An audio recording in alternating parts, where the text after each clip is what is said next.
ఇక వార్త వివరాల్లోకి వెళ్తే ప్రజావాణిలో ఓ మహిళ సమస్య పరిష్కారం కాలేదని మాజీ మంత్రి బీఆర్ఎస్ వర్కింగ్ ప్రెసిడెంట్ కేటీఆర్ కు సదరు మహిళకు 1 లక్ష ఇచ్చారని అంటే ప్రజావాణి లక్ష్యం నెరవేరేటట్లేనని ముఖ్యమంత్రి రేవంత్ రెడ్డి అన్నారు. ఆమె ప్రజావాణికి వచ్చి తమ సమస్య చెప్పుకోవడంతో అది తీరలేదని తెలిసి కేటీఆర్ ఆర్థిక సాయం చేశారని గుర్తు చేశారు.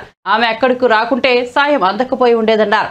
అయినా కేటీఆర్ ఇచ్చింది తన 1 లక్ష కోట్ల రూపాయల సంపాదన నుంచి కేవలం 1 లక్ష రూపాయలు ఇచ్చారని తెలిపారు. ఎలా చూసినా ప్రజావాణి సక్సెస్ అయిందన్నారు. 10 ఏళ్ల పాటు కేటీఆర్ హరీష్ రావులు తిన్నది ప్రజల రక్తం కూడు అని ఆరోపించారు. ప్రజల రక్త మాంసాలతో లక్షల కోట్లు సంపాదించారన్నారు. అసెంబ్లీలో కూడా బావమర్దులు తప్ప మిగతా వారికి మాట్లాడే అవకాశం ఇవ్వలేదని విమర్శించారు.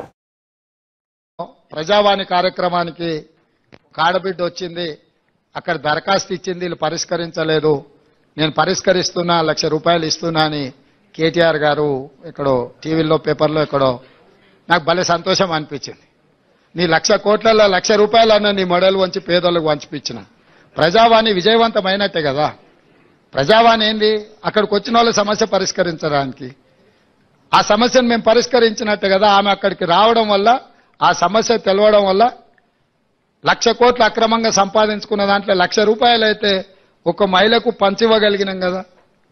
కాబట్టి మా ప్రజావాణి కార్యక్రమం విజయవంతం అవ్వడం మొదలుపెట్టింది. భవిష్యత్తులో కూడా ఈ కార్యక్రమాన్ని ముందుకు తీసుకెళ్తాం. ఇంకా 99,999 కోట్ల రూపాయలు కేటీఆర్ దగ్గర ఉన్నాయి. 1 లక్ష కోట్ల సంపాదనలో 1 లక్ష పోయినా మిగతాది ఉంది కాబట్టి మిగతాయి కూడా పంచాల్సిన పరిస్థితి, పంచిపించాల్సిన గత్యంతరం లేని పరిస్థితి వాళ్లకు కల్పిస్తాం. తప్ప